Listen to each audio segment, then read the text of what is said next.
The latest God of War introduces a surprising number of changes to the series. It does away with the linear structure and progression from past games. Now you can explore an open-ended environment, earn XP to unlock abilities from a skill tree, and even earn armor sets that improve your stats. Suffice to say, there are a lot of systems in place this time around, and it can get overwhelming trying to manage it all at first. That's why we've compiled together all the major details on God of War's systems and mechanics to help you get a better understanding of its progression. Let's start with character upgrades. God of War slowly introduces you to its mechanics, encouraging you to explore and pick up resources scattered around the world, but for reasons not quite stated. As you progress, it's revealed that the resources you pick up can be used at shops to purchase and upgrade Kratos' equipment.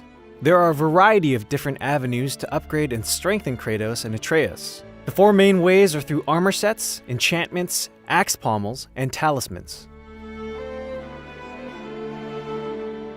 Armor plays a big part in God of War, not only for increasing your stats to improve your chances of survival, but for specializing in traits that you value in combat. For example, if you like using runic attacks, you should equip armor that increases runic attack damage.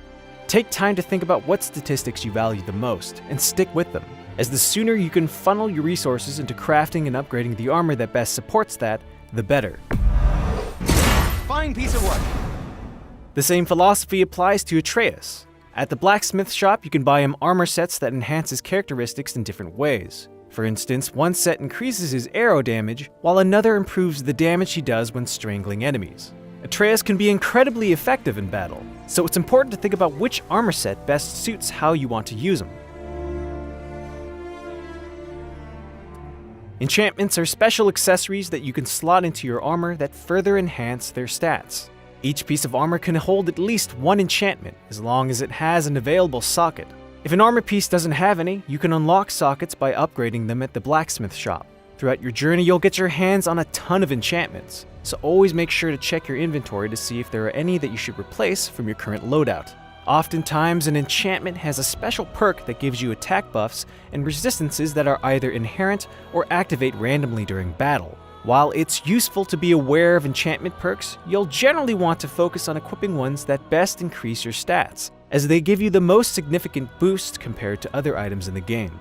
It's important to note that whenever you purchase a new armor set, make sure to re-equip all of the enchantments from your old armor onto your new one. Unless you're a fan of playing at a disadvantage, don't make this mistake.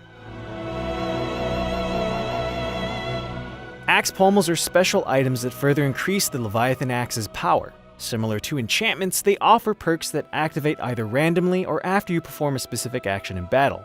For example, the Deadly Grip of Fury has a perk that grants you a Rage Burst after a successful axe kill. Since you can only equip a single axe pommel, you generally want to lean towards the ones with the best perks, as they often don't offer the most substantial stat boosts. But the choice is up to you. You're not punished for focusing on stats over perks. Talismans are accessories that you can equip that allow you to perform a special ability in battle. They come in two varieties, active and passive. Active talismans can be triggered manually by pressing a special button combination.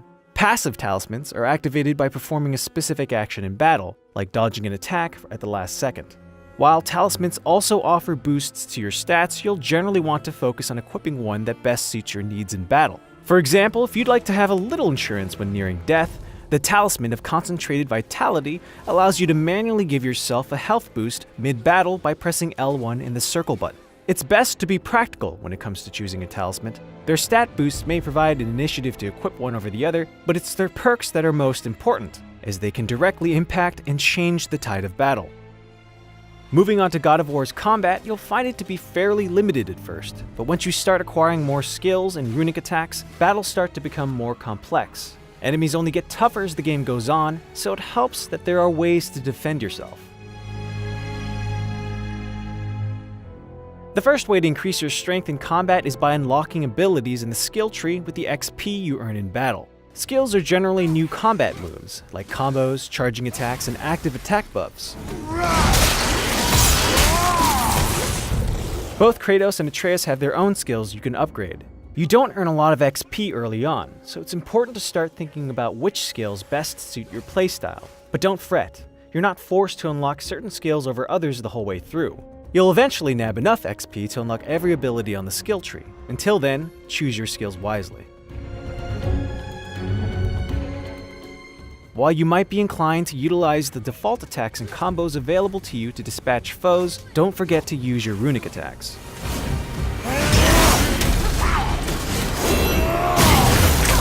These powerful special moves can be equipped to your weapons and are triggered by holding L1 and pressing R1 or R2. There are two types of runic attacks, light and heavy. The game features a variety of different runic attacks to equip, each sporting their own unique effects, attributes, and cooldowns. It is possible to upgrade runic attacks with XP to enhance their power. You might feel inclined to upgrade combat skills over them, but don't underestimate how they can aid you in battle. A well-placed runic attack can give you the upper hand when your chances of survival seem low. Upgrading runic attacks improves their damage, stun, and overall capability. Do not forget to use and upgrade them. They're well worth it. And that's all you need to know about God of War's progression system. That was probably a lot to take in, so if you have any additional questions, leave them in the comments below. But if you're looking for more tips on how to get started, be sure to watch our God of War Beginner's Guide. Thanks for watching.